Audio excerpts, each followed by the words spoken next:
Ciao ragazzi, oggi è una bella giornata di sole sul lago di Garda e francamente fa bene al cuore vedere che piano piano la gente sta cominciando a ritornare, anche se per la verità concentrata soprattutto nei fine settimana, con un pubblico prevalentemente italiano. C'è la riscoperta del turismo di prossimità. Io sono venuto qui però per parlare con un amico che la pandemia, la quarantena, il Covid l'ha vissuta sulla propria pelle in maniera forte, come tanti suoi colleghi. Sto parlando di Nicola Turner, che di professione fa il ristoratore, e la ristorazione è stato uno dei settori più colpiti dalle difficoltà, perché con i locali chiusi ovviamente non si lavora. Quindi che cosa fare in queste situazioni? Come si reagisce al Covid? E soprattutto adesso è cambiato qualcosa? Tutto come prima, Nicola? Tutto come prima. Nulla è come prima. La situazione è cambiata drasticamente da quell'8 di marzo. Le nostre vite sono cambiate, come ci si rapporta con i prodotti, come ci si rapporta con la gente, come si trattano i prodotti e come si tratta la gente. Ma è cambiato quello che offrite alla gente? Allora, io ho un ristorante sul lungolago qui a Torre del Benaco.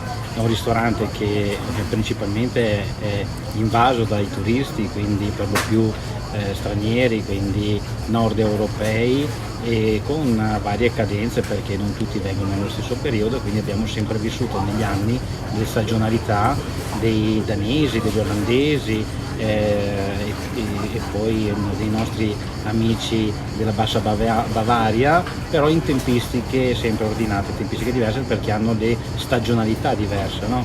E quindi la cucina, il nostro menù è sempre stato rapportato a questo clientela. Gli stranieri però quest'anno non ci sono. Gli stranieri purtroppo quest'anno ce ne sono molto pochi e quello che mi è venuto da pensare è quello di modificare un po' la cucina, affrontando una clientela italiana più attenta sicuramente ai prodotti locali, ai prodotti nostri, e quindi viene qui, viene a visitare il Garda e si aspetta, secondo una mia logica, di trovare dei prodotti, che è quello che io farei, no? Andiamo in qualche parte dell'Italia, del nostro bellissimo paese, e sicuramente non vado a Bolzano a mangiare la pizza o comunque certo, non vado a Napoli a mangiare lo stinco. Quindi tu hai un po' riscoperto i prodotti locali o comunque hai deciso di dare una maggiore valorizzazione ai prodotti della tua terra? Allora, i prodotti locali li abbiamo sempre fatti, e in questo periodo c'è stata più cura, sicuramente una selezione maggiore, dove abbiamo riscoperto la tinca. Quindi abbiamo ripreso questa ricetta gardesana del risotto con la tinca, che non lo faccio con le erbette ma lo faccio con le coste, che diciamo è un sapore più dolce, non è così amarotico e quindi risulta essere più amabile. È una ricetta che si viene tramandata da tempo, e quindi è una ricetta che faceva la mamma, perché il mio nonno era un pescatore, tra l'altro uno dei fondatori della cooperativa fra pescatori di Garda, e quindi abbiamo una tradizione di famiglia di pescatori, quindi nelle vene scorre anche certo, questo sangue gardesano e questa voglia anche di riproporre il nostro prodotto. Vi dicevo della tinca combinata con le coste, e quindi poi combinata con il risotto, naturalmente, quindi fatto un buon risotto. Il luccio nostro in salsa gardesana, che viene fatto con alberici, e quindi le nostre sarde praticamente che vengono messe via sotto sale, poi lavate con l'aceto e poi messe sott'olio, rigorosamente dal Garda, e poi naturalmente dei capperi per dare un po' di... Poi c'è l'avarello, poi ci sono le sarde. Il lavarello che è morti sulla griglia, quindi il lavarello sulla griglia, come mamma faceva, un po' di rosmarino e un po' di sale. Si sa che essere imprenditori implica trovare delle soluzioni anche quando la situazione, come quella determinata dal Covid, non è sicuramente tra le più semplici da gestire. Allora cosa ha pensato Nicola? Ha pensato di guardare indietro, ripercorrere la propria storia, anche nella proposta da dare ai clienti. Ed è questa la chiave di lettura e, se vogliamo, anche di volta per affrontare la crisi. Non più cotolette, non più piatti tra virgolette banali o estremamente commerciali, ma un qualcosa che attinge la propria storia. In pratica lui l'ha riscoperta per sopravvivere.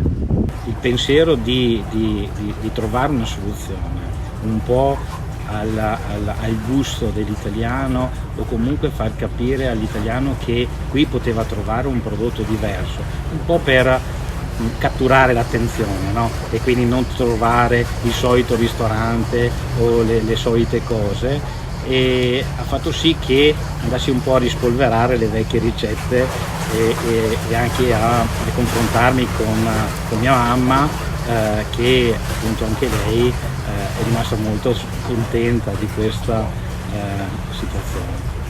Non è il caso di dire che tutti i mali vengono per nuocere, però non è che il Covid ha aiutato te, o comunque ci ha aiutati a guardarci dentro un po' di più? Sì, la situazione del Covid sicuramente, anche in quegli mesi interminabili di anche studio e di riflessione, ci ha portato un po' a riportare i piedi per terra, questo senza dubbio. Questo ci ha portato anche un po' con i colleghi ristoratori a fare una riflessione su questo tipo di unione che un po' era mancata sul nostro territorio, e infatti da pochi mesi proprio è nata l'associazione dei ristoratori a Torri, grazie, lo dobbiamo dire, a questa situazione, perché nel momento di necessità e del bisogno, dove alcuni erano smarriti, io per primo, ci siamo un po' ritrovati, e confrontandoci abbiamo capito che non eravamo i soli a pensare, non eravamo soli, ma ci siamo trovati in videoconferenza, abbiamo condiviso delle amarezze, abbiamo condiviso delle problematiche che ci siamo resi appunto conto che erano comuni. Con quale spirito adesso guardate il futuro? Ma io devo dire che questa scelta è stata interessante e ci ha portato dei ottimi risultati, perché la gente è rimasta molto contenta. Lo vediamo che la gente torna, quindi questo per noi è il nostro miglior risultato, e devo dire che come ristorazione ovviamente non possiamo fare raffronti all'anno passato, perché i numeri sono completamente diversi, però c'è un po' di speranza nel vedere uno spiraglio in fondo al tunnel. E questo, Nicola? E questo è il nostro piatto forte, la degustazione di lago con le sarde in saor, il nostro lavarello con una salsa verde, il lucio con la salsa gardesana che abbiamo visto prima, la trota, che naturalmente è l'unica esclusa perché nel lago trovarle è impossibile, e quindi sono le trote di allevamento, per sempre prodotto d'acqua dolce, e la polenta immancabile fatta Fantastico. fresca grigliata. Onore alla riscoperta dei sapori artesani. Benvenuto a Torre del Benaco. Ma ci torno a Candalua, si dice. Grazie Nicola. È una bollicina italiana. Ci vuole sempre per accompagnare questa robetta buona qua.